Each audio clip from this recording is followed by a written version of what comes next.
مگر فرحاد کے ابو کو اس رشتے اور اپنے بیٹے کی پسند پر کوئی اعتراض نہیں تھا۔ اس طرف سے ناکام ہو کر امی نے پینترا بدل لیا اور کڑی شرائط لگانی شروع کر دی۔ انہوں نے صاف صاف کہہ دیا کہ یہ عشق عاشقی کے معاملات انسان کو بالکل نکما کر دیتے ہیں۔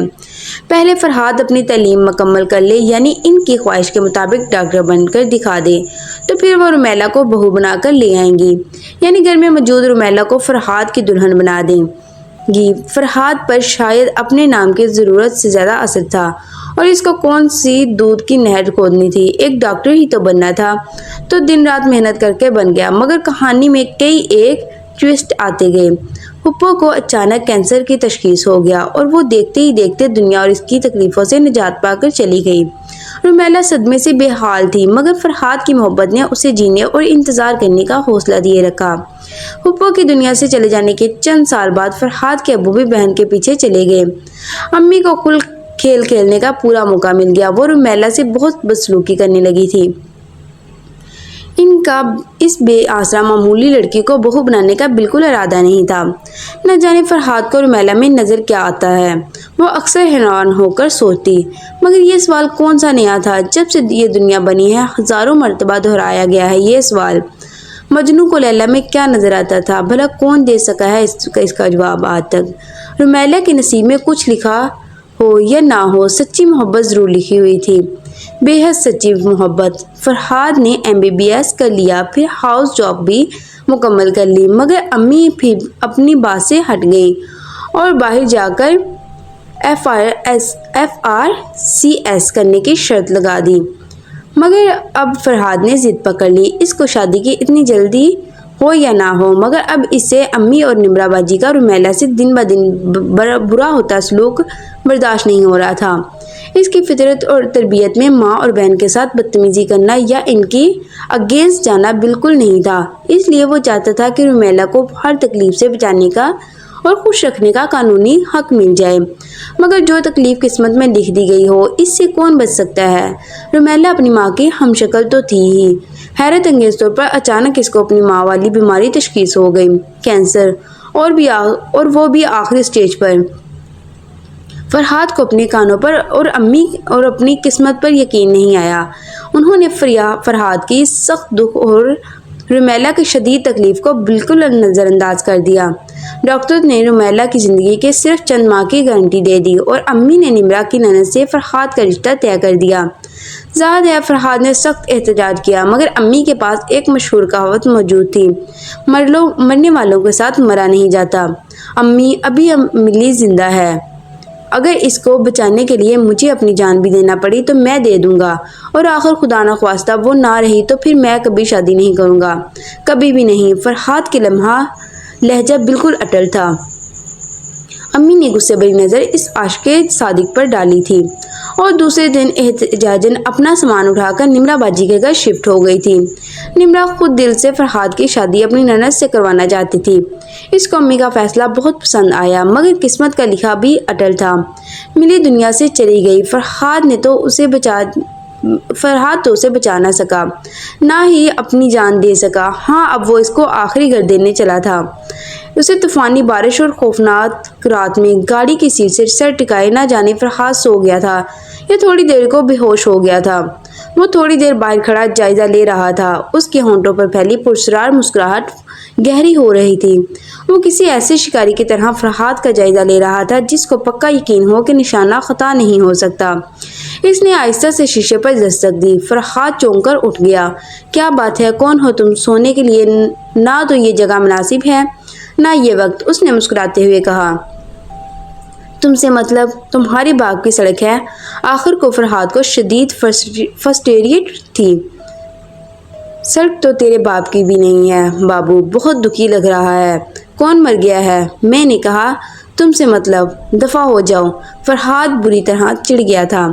تیرا مطلب اگر آج کوئی پورا کر سکتا ہے تو وہ میں ہوں بابو، آزما کر دیکھ۔ وہ سنجیدہ ہو گیا۔ تم چاہتے کیا ہو؟ فرحاد کو اس کا انداز چونکا کر رہا تھا۔ یہ جگہ ان باتوں کے لیے بھی مناسب نہیں ہے بابو۔ اس کی مسکراہٹ لوٹ آئی۔ میرے ساتھ چلو، تمہاری ہر تمنا پوری ہو سکتی ہے، بس تھوڑی سی ہمت۔ کس قدر پراسرار تھا اس شخص کا گھر! اگر اس گھر کو اس کو گھر کہا جائے تو اس قبرستان میں بھی اتنا ڈر نہیں لگ رہا تھا جتنا اس مختصر کباڑ خانے میں لگ رہا تھا۔ ہر طرف نیم اندھیرا تھا، صرف ایک لائٹن دیوار پر لٹکی جل رہی تھی۔ زمین پر گندی سی دری بچھی ہوئی تھی جس پر فرحاد اور وہ شخص بیٹھ گئے۔ کئی بلیاں آزادانہ ادھر ادھر پھر رہی تھی، زمین پر گندے برتن پڑے تھے، دور دور دیوار پر وحشت اور نحوست برس رہی تھی۔ فرحاد کا کئی گھنٹوں سے سن ذہن آہستہ آہستہ کام کرنے لگا۔ اس مختصر کوٹری کا جائزہ لیتے ہوئے اس کی نظر ایک کونے پر پڑ گئی۔ اس کا دل زور سے دھڑک اٹھا۔ ایک بھیانک بدشکل مورتی میز پر سجی تھی جس کے آس پاس بے شمار باسی پھول بکھرے ہوئے تھے۔ فرحاد نے گھبرا کر دوبارہ اس شخص پر نظر ڈالی۔ کون ہو تم اور مجھے یہاں کیوں لائے ہو؟ کہاں زندگی گزاری ہے تو نے؟ بابو، تجھے ابھی تک اندازہ نہیں ہوا میں کون ہوں؟ اس کے چہرے پر مکروا مسکراہٹ تھی۔ کیا ساری عمر عشق میں ہی بتا دی ہے؟ فرحاد کو جیسے جھٹکا لگا۔ تم کیسے جانتے ہو؟ میں بہت کچھ جانتا ہوں، اور جو نہیں جانتا وہ تو بتا دیں۔ اس نے فرحاد کی آنکھوں میں آنکھیں ڈال دی۔ فرحاد کو لگنے لگا کہ اس شخص کی آنکھوں میں ناقابل بیان کشش ہے۔ وہ جیسے ٹرانس میں آنے لگا۔ اس کا معمول بن گیا۔ آج رمیلا مر گئی، میری ملی چلی گئی ہمیشہ کے لیے، مجھے چھوڑ گئی۔ فرحاد کی خشک آنکھیں گیلی ہونے لگی۔ اب میں کیا کروں گا؟ میں زندہ رہ کر کیا کروں گا؟ شروع سے کہانی سناتی سناتی اس موڑ پر آ کر آخرکار وہ زور زور سے رونے لگا۔ کیا قیمت دے سکتا ہے اپنی محبوبہ کی زندگی کی؟ کیا مطلب؟ فرحاد کو جیسے جھٹکا لگا۔ وہ اپنے آنسوؤں سے بھری آنکھوں سے اس شخص کو گھورنے لگا۔ کیا کر سکتا ہے تو اپنی؟ کیا نام ہے اس کا؟ ہاں، ملی کو واپس لانے کے لیے۔ کیا پاگل ہو تم؟ ملی مر چکی ہے، گھنٹوں گزر چکے ہیں اس کو دنیا سے گئے ہوئے۔ فرحاد بری طرح جھنجھلا گیا۔ بابو تو پہلے بازی تو لگا، پتے بعد میں کھیلنا۔ وہ اپنی بات پر اڑا ہوا تھا۔ میری سمجھ میں نہیں، میں تمہاری بکواس نہیں آ رہی۔ بہرحال میں اپنی جان دے سکتا ہوں ملی کے لیے۔ فرحاد بحث سے تھک گیا ہوں۔ تیری ملی تجھے واپس مل سکتی ہے، وہ دوبارہ جی اٹھے گی، مگر تجھے جان دینی ہے۔ جان دینی نہیں ہے، جان لینی ہے۔ بول منظور۔ بادل بہت زور سے گرجے، بہت تیز دھماکہ ہوا تھا، شاید کہیں بجلی گری تھی۔ دیوار پر لگے وال کلاک نے 2 بجائے۔ فرحاد نے اپنے سامنے رکھی فائل بند کر دی۔ کتنی ہی دیر سے وہ بلا وجہ صفحے پر الٹ پلٹ رہا تھا۔ وہ اپنے کمرے سے نکل آیا۔ 12 بجے ختم ہو چکے تھے۔ اس وقت ہاسپٹل میں حسب معمول خاموشی تھی، بالکل خاموشی۔ تمام مریض اپنے اپنے بیڈز پر سو رہے تھے۔ ڈیوٹی پر موجود نرسیں اس وقت اسٹاف روم میں موجود تھیں۔ رات کے وقت ان کو ہر 2 گھنٹے کے بعد پورے ہاسٹل کے راؤنڈ لینا ہوتا تھا۔ فرحاد دبے پاؤں چلتا ہوا سیڑھیاں اتر کر نیچے چلا آیا جہاں ہاسپٹل کا مرکوز سرد خانہ تھا۔ اس نے آڑ میں ہو کر نظر ڈالی۔ گارڈ کی کرسی خالی پڑی تھی۔ اس نے سکون کا سانس لیا۔ اس وقت گارڈ چھپ کر کمرے میں جا کر سو جاتا تھا، مگر لاشوں نے بھاگ کر کہاں جانا تھا۔ فرحاد تیزی سے سرد خانے کے اندر آ گیا۔ چند بدقسمت لاوارث لاشیں بیڈز پر موجود تھیں۔ ان سے نظریں چراتا وہ سب سے کونے کے بیڈ تک آ پہنچ گیا۔ آہستہ سے اس نے لاش کے چہرے سے سفید چادر ہٹا دی۔ رمیلا، اس کے ہونٹ کپ کپائے۔ ملی میری جان، میں تمہیں واپس لاؤں گا، ہر قیمت پر لاؤں گا۔ کسی زندگی کی کیا قیمت ہو سکتی ہے؟ اپنی محبت کو حاصل کرنے کے لیے دام لگانا کوئی نئی بات نہیں ہے، ہمیشہ سے ہوتا آیا ہے۔ زن اور زمین خاک و خون مانگتے رہے ہیں۔ حسین چہروں نے بارہا ہزاروں جانوں کا نذرانہ وصول کیا ہے، مگر اس کہانی میں سودا بہت ہی انوکھا تھا۔ چہرہ بے شک حسین تھا، مگر دنیا سے رخصت ہو چکا تھا، اور اس کو واپس بلانے کے لیے 3 زندگیوں کو دنیا کے پار بھیجنا تھا۔ محبت مگر مردہ، اور واپسی کی قیمت 3 زندگیاں۔ فرحاد بستر پر لیٹا چھت کو گھور رہا تھا۔ اس کے کانوں میں ایک آواز گونج رہی تھی۔ اگر تجھے اپنی ملی واپس چاہیے، جیتی جاگتی، ہنستی مسکراتی، تو تجھے 3 انسانوں کو موت کے گھاٹ اتارنا پڑے گا۔ 3 انسانوں کو قتل ہے تیری محبت کی قیمت۔ جیسے جیسے ان لوگوں کی جان نکلتی جائے گی، رمیلا کی روح واپس پلٹتی جائے گی، اور جیسے ہی تو آخری انسان کا خون کر دے گا، تیری محبوبہ اٹھ بیٹھے گی۔ مجھے منظور ہے، فرحاد کے منہ سے نکلا۔ پھر اس رات فرحاد نے ملی کے لیے قبر نہیں خریدی، بلکہ اس کو اپنے اسپتال کے سرد خانے میں منتقل کر دیا۔ ڈاکٹر ہونے کی وجہ سے یہ مراحل طے کرنا اس کے لیے بالکل آسان تھا، مگر اب آگے کے مراحل اتنے آسان نہیں تھے۔ بہت مشکل، بہت پیچیدہ، مگر عشق نے کبھی ہار مانی ہے۔ اموسیہ کی رات پلٹ کر آ گئی، ایک جانا پہچانا خوف، جیسے اسکول کا پہلا دن، نوکری کے لیے پہلا انٹرویو، اور آج پہلا قتل۔ اپنا پہلا شکار فرحاد نے بہت دنوں سے نظر میں رکھا ہوا تھا۔ سرکاری اسپتال ہونے کی وجہ سے بہت سے لاوارث مریض بھی یہاں زیر علاج تھے۔ ان میں سے ایک خاتون نسیمہ بیگم کی حالت بہت بگڑ چکی تھی۔ وہ کافی دنوں سے اسپتال میں تھی اور ان سے کوئی بھی کبھی ملنے نہیں آتا تھا۔ فرحاد کو بے چینی سے مقررہ تاریخ کا انتظار تھا، یعنی چاند کی آخری تاریخ کا۔ جیسے ہی گھڑی نے 2 بجائے فرحاد اٹھ کھڑا ہوا۔ اس نے اپنے کوٹ کی جیب سے انجیکشن نکال لیا۔ اس کے چہرے پر بلب کی روشنی سیدھی پڑی رہی تھی۔ اس نے سرنج میں انجیکشن کو بھر لیا۔ اس کا ذہن بالکل خالی تھا۔ وہ کیا کر رہا تھا؟ کون سا گناہ کرنے جا رہا تھا؟ وہ کچھ نہیں سوچ رہا تھا۔ وزٹنگ آورز ختم ہو چکے تھے۔ ڈیوٹی پر موجود اسٹاف پر سستی اور نیند کا غلبہ طاری تھا۔ فرحاد نے دبے پاؤں گراؤنڈ فلور کا ایک راؤنڈ لیا اور پھر سیڑھیاں چڑھ کر فرسٹ فلور پر آ گیا، جہاں جنرل وارڈ کے کونے کے ایک بستر پر نسیمہ بیگم گہری نیند سو رہی تھی۔ وارڈ تقریباً خالی تھا۔ نسیمہ کے علاوہ 2 اور مریض بھی موجود تھے، مگر گہری نیند سو رہے تھے۔ ان کا سونا ہی تھا۔ آج ان کی دوا میں نیند کی دوا کا بڑا ڈوز شامل کر دینا فرحاد کے لیے بالکل آسان تھا۔ فرحاد کو تو ہاتھ میں پکڑی سرنج کو نسیمہ کے بازو میں گھسانے میں چند سیکنڈ لگے ہوں گے۔ پہلے سے ہی موت کی آخری سیڑھیوں پر کھڑی نسیمہ تھوڑی سی دیر میں آسمان پر پہنچ گئی، بنا کسی مزاحمت کے۔ نہ جانے کون سا پہر تھا رات کا۔ چاند کی آخری تاریخ کی وجہ سے راستہ بالکل طریق ہو رہے تھے۔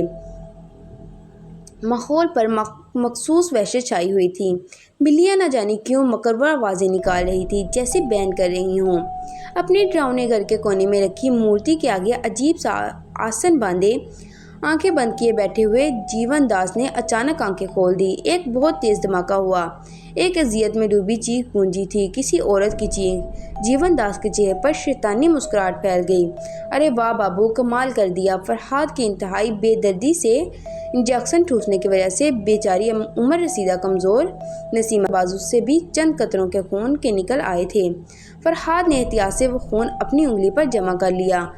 تیزی سے سیڑھیاں اتر کر وہ اپنے سرد خانے کی طرف جا رہا تھا۔ جس طرح کسی ڈرامے کے اینڈ پر انتہائی گناہ گار لوگ ایکسیڈنٹ یا فالج کا شکار ہو کر گناہوں سے توبہ کر لیتے ہیں اور بالکل بدل جاتے ہیں، اس طرح صاف ستھری زندگی گزارتا ہوا فرحاد شیطان کے گھیرے میں پھنسا کسی چلاک سیریل کلر کی طرح کامیاب چالیں چل رہا تھا۔ سرد خانے کے آگے رکھی گارڈ کی کرسی حسب معمول خالی پڑی تھی۔ رومیلا کی لاش کے پاس پہنچ کر فرحاد نے اس کے چہرے سے سفید چادر ہٹا دی اور انگلی پر لگے خون سے اس کے سرد ماتھے پر تلک لگا دیا۔ انور صاحب کی عمر تو اتنی نہیں ہوگی، مگر بیچارے بہت کمزور تھے۔ ٹائیفائڈ بگڑ جانے کی وجہ سے ہاسپٹل میں ایڈمٹ کرنا پڑا تھا۔ ان کی بیگم وفات پا چکی تھی۔ 2 کم عمر معصوم سی بیٹیاں دن بھر ان کے ساتھ رہتی تھیں، مگر رات کو وہ زبردستی ان کو گھر بھیج دیتے تھے۔ بیچاری لڑکیاں بے چینی سے اپنے پیارے ابو کی صحت مند ہونے کی دعائیں اور ان کے گھر آنے کا انتظار کر رہی تھی۔ اور فرحاد چاند کی آخری تاریخ کا وقت تو کبھی رکتا ہی نہیں، اور چاند کی آخری تاریخ بھی آخر آ ہی گئی۔ وہی روٹین، وہی ڈیوٹی پر موجود اسٹاف اور وہی فرحاد کا جنون۔ جیون داس سے ایگریمنٹ کر لینے کے بعد فرحاد نے اپنی ڈیوٹی مستقل نائٹ شفٹ میں لگوا لی تھی۔ قتل کرنے کا مزہ تو رات ہی میں ہے۔ بلب کی روشنی میں سیدھی فرحاد کے چہرے پر پڑ رہی تھی۔ اس نے اپنے ہاتھوں پر ربڑ کے موٹے دستانے چڑھا لیے اور آہستہ سے کمرے سے نکل آیا۔ انور صاحب پرائیویٹ روم میں ایڈمٹ تھے۔ نرس انہیں دوا کھلا چکی تھی اور وہ بے خبر سو رہے تھے۔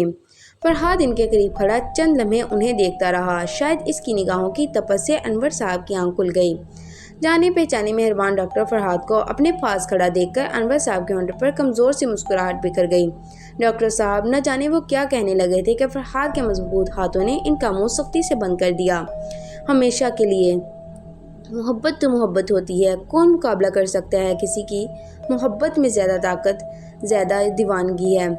کیا انور صاحب کی معصوم بچیوں کو اپنے باپ سے محبت نہیں تھی، جن کے سوا پوری دنیا میں ان کا کوئی سہارا نہیں تھا؟ نسیمہ بیگم کا دنیا میں کوئی نہیں تھا، مگر خدا تو تھا، اور خدا تو 70 ماؤں سے زیادہ محبت کرتا ہے۔ کس نے حق دیا تھا فرحاد کو کہ وہ اپنی محبت کو پانے کے لیے لاشیں گراتا پھرے؟ خدا کے کاموں میں دخل اندازی کرتا پھرے، اور کون کر سکتا ہے خدا کے کاموں میں دخل اندازی؟ کون کھڑا ہونے کی تاب لا سکتا ہے اس کے فیصلوں کے سامنے؟ نہیں، کوئی نہیں۔ آج پھر فرحاد رومیلا کی لاش کے پاس کھڑا اس کے چہرے کو ٹکٹکی باندھ کر دیکھ رہا تھا۔ 2 قتل ہو گئے، مگر ملی تو ویسی ہی بے جان تھی، بلکہ اس کا چہرہ تو گواہی دے رہا تھا کہ اس کو دنیا سے گئے وقت گزر چکا ہے۔ ملی کے ہونٹوں پر گہری نلاہٹ نمودار ہو گئی۔ ملی، ملی، آنکھیں کھولو۔ فرحاد نے بے ساختہ پکارا، آپ یہاں کیا کر رہے ہو؟ بالکل خاموش کمرے میں ایک آواز گونجی۔ فرحاد بری طرح چونک گیا۔ فرحاد نے مڑ کر دیکھا۔ سر، آپ اس وقت مورگ میں؟ سسٹر نورین حیران ہو کر پوچھ رہی تھی۔ فرحاد کو خود کو کنٹرول کرنے میں چند سیکنڈ لگے۔ جی، یہ گارڈ کہاں ہے؟ میں اس کو چیک کرنے آیا تھا۔ اس نے اپنا لہجہ سخت کر لیا۔ سر، وہ نورین ایک دم گھبرا گئی۔ اس کی بہت مرتبہ رپورٹ ہو چکی ہے۔ وہ رات کو کمرے میں جا کر سو جاتا ہے۔ آپ کی ڈیوٹی اس وقت کہاں ہوتی ہے؟ فرحاد نے پوچھا۔ سر، میں راؤنڈ لے رہی تھی، مورگ کا دروازہ کھلا دیکھا تو یہاں آ گئی۔ فرحاد کو اپنی غلطی کا احساس ہوا۔ اس نے اندر آ کر دروازہ بند نہیں کیا۔ میں بھی دروازہ کھلا دیکھ کر اندر آ گیا تھا۔ خیر، ایوری تھنگ از اوکے۔ آپ جائیں، راؤنڈ لیں۔ پھر وہی پراسرار خوفناک کمرہ تھا۔ آج اس کی نحوست اور بدبو میں اور اضافہ لگ رہا تھا۔ جیون داس کی شکل بھی مزید مکربہ لگ رہی تھی۔ تم نے تو کہا تھا کہ جیسے جیسے میں لوگوں کو قتل کروں گا رومیلا میں جان آتی جائے گی، مگر اس میں تو کوئی فرق نہیں آیا رہا، بلکہ اس کی لاش خراب ہونے والی ہے۔ فرحاد اس کے گھور رہا تھا۔ جیون داس کو فرحاد کے غصے سے کوئی فرق نہیں پڑ رہا تھا۔ بالکل کہا تھا اور ایسا ہی ہوگا، مگر بابو، میں نے یہ تھوڑی کہا تھا کہ تو صرف پہلے سے قبر میں پیر لٹکائے ہوئے لوگوں کو قتل کر۔ بابو، اب آخری بینڈ جوان خون کی چڑھا، بالکل جوان خون کی۔ میں جوان انسان کہاں سے لے آؤں مار ڈالنے کے لیے؟ تم نے مجھے کوئی عادی قاتل سمجھ لیا ہے؟ فرحاد کا غصہ بڑھ رہا تھا۔ بابو، یہ تو تجھے سودا طے کرنے سے پہلے سوچنا چاہیے تھا۔ اس وقت تو پوری دنیا کو ہلانے کے لیے تیار تھا۔ کیا 2 مہینے میں محبت کا بھوت اتر گیا ہے؟ جیون داس خود بھی کسی بھوت سے کم نہیں لگ رہا تھا۔ بکواس مت کرو۔ تانا فرحاد کی برداشت سے بہت زیادہ تھا۔ تو سمجھ گیا کیا کر رہا ہے بابو؟ میں خود کو کشت اٹھا رہا ہوں۔ اس وقت سے 1 رات بھی آنکھ نہیں لگی ہے میری۔ سخت دشوار عمل کر رہا ہوں دیوی کے آگے۔ اب اگر تو نے ذرا بھی چوک کی، معمولی غلطی بھی ہوئی تو سارا کھیل الٹ جائے گا، قیامت آ جائے گی۔ جیون داس کی خون کی طرح سرخ آنکھیں گواہی دے رہی تھی کہ وہ جھوٹ نہیں بول رہا، جانے کب سے مسلسل جاگ رہا ہے۔ ٹھیک ہے، لیکن اگر تیسرے قتل کے بعد بھی رومیلا زندہ نہ ہوئی تو میں ایک چوتھا قتل بھی کروں گا، اور وہ قتل تمہارا ہوگا۔ ہاں ہاں ہاں۔ جیون داس کا کہکا بالکل نیچرل تھا۔ جیون داس ابھی بھی ہنس رہا تھا، مگر وجہ کچھ اور تھی۔ بابو، رومیلا جاگے گی، ضرور جاگے گی۔ تو آخری قتل تو کر کسی جوان انسان کا۔ میری دیوی کو جوان خون کا بھینٹ چاہیے، گرم خون کی۔ ملی دوبارہ زندہ ضرور ہوگی، مگر وہ تیری نہیں ہوگی، وہ میری ہوگی، میرے لیے کام کرے گی، ہر وہ کام جس کا میں اسے حکم دوں گا۔ بابو، تو بس ایک مہرہ ہے۔ میں اس دنیا پر حکومت کروں گا۔ میں صرف نام کا جیون نہیں رہوں گا، میں سچ مچ مردوں کا جیون دیا کروں گا۔ اس مخصوص ٹوٹی ہوئی قبر میں بیٹھ کر جیون داس ایک گھناؤنا کالا عمل کر رہا تھا۔ اس عمل کو عین اس وقت مکمل ہونا تھا جس وقت فرحاد آخری قتل کر ڈالتا۔ جیون داس کی دیوی کو من مانگی بھیٹ مل جاتی، اور جیون داس کو بے حساب شیطانی طاقتیں حاصل ہو جاتی، اور وہ ہر شیطانی عمل پر قادر ہو جاتا۔ وہ قبر میں بیٹھا آنے والے حسین وقت کا تصور سے ہنسے جا رہا تھا، اور چشمے تصور سے ساری قبروں سے مردوں کو زندہ ہو کر نکلتے دیکھ رہا تھا۔ سسٹر نورین نے فرحاد کی تلاش کو فل اسٹاپ لگا دیا تھا۔ وہ کسی گاؤں سے آئی تھی اور اسپتال کے ہاسٹل میں رہتی تھی، اور بالکل نوجوان تھی۔ جیون داس کی ہدایت کے عین مطابق فرحاد نے اپنے گھر کا دروازہ کھولا۔ نورین جھجکتی ہوئی اندر آ گئی۔ سانولی سلونی کم عمر کی خوبصورتی لیے نورین اس وقت بڑی پیاری لگ رہی تھی۔ فرحاد نے سر سے پیر تک اس کا جائزہ لیا۔ نورین نے اس کا جائزہ کا کچھ اور مطلب سمجھ لیا اور شرما گئی۔ ویسے اگر سوچا جائے تو کچھ مسئلہ ہی نہ ہو، کبھی نہ ہو۔ رومیلا بھی ایک لڑکی تھی، اور نورین بھی۔ رومیلا کب کی مر چکی تھی، اور نورین سانس لیتی فرحاد کے سامنے تھی۔ کسی قتل کی ضرورت ہی نہیں تھی۔ نورین دل و جان سے فرحاد کی جیون ساتھی بن کر اس کے ساتھ بالکل 7 جنم بتانے کو تیار تھی۔ فرحاد کو اشارے کی ضرورت بھی نہ پڑتی، اور نورین اس خوبصورت ڈاکٹر کے تمام عمر سیوا کرتی رہتی۔ مگر ہر کوئی تو نہیں، اور صحیح کی کہاوت پر عمل تھوڑی کرتا ہے، کم از کم فرحاد تو ہرگز نہیں۔ نہ جانے کتنے خواب سجائے تھے نورین نے اپنی آنکھوں میں کل رات سے لے کر اس وقت تک، جب فرحاد نے اپنی پسندیدگی کا اظہار کرتے ہوئے اسے اپنے گھر آنے کی دعوت دی تھی تاکہ باقی معاملات طے کیے جا سکیں۔ آخر ایسی باتیں ہاسپٹل میں تھوڑی کی جا سکتی ہیں، اور ملاقات کو انتہائی خفیہ رکھنے کی تاکید کی تھی۔ کسی کو کانوں کا کان علم نہ ہوا 24 گھنٹوں میں کیا کیا نہیں سوچ لیا تھا بیچاری نے۔ منگنی کی انگوٹھی کا ڈیزائن، شادی کے جوڑے کا رنگ، اور شاید اپنے ہونے والے بچوں کے نام۔ اسے تو اپنی خوش قسمتی پر یقین ہی نہیں آ رہا تھا، مگر اس بڑی غلط فہمی سے بھی ایک بہت بڑا شاک اسے آج لگنا تھا۔ فرحاد اسے ڈرائنگ روم میں بٹھا کر چائے بنانے چلا گیا تھا۔ نورین نے تھوڑی دیر تو انتظار کیا، پھر کچھ رومانٹک ہو کر اس نے فرحاد کے ساتھ مل کر چائے بنانے کا ارادہ کر لیا۔ جس طرح ہینڈسم ڈریکولا خوبصورت مسکراہٹ کے ساتھ اچانک نوکیلے لمبے دانت نمودار ہو جاتے ہیں۔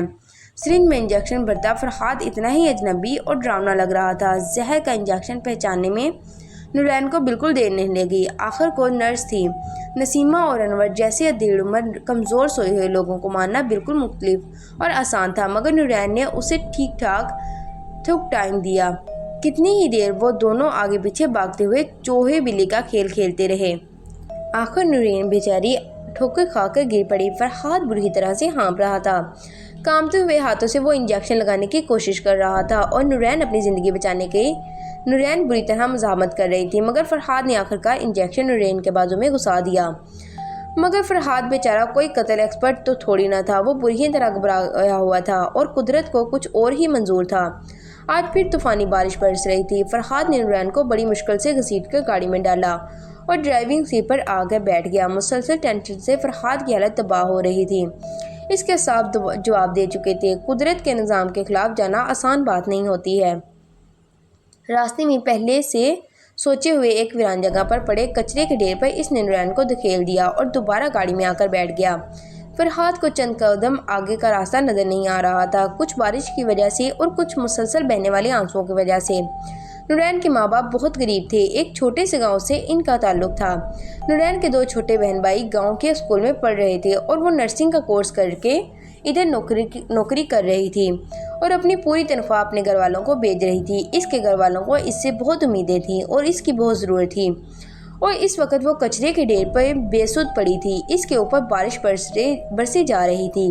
جب انسان جنم لیتا ہے تو اس کی مٹھیاں بند ہوتی ہیں مضبوطی سے۔ نورین کی مٹھیاں مضبوطی سے بند تھیں۔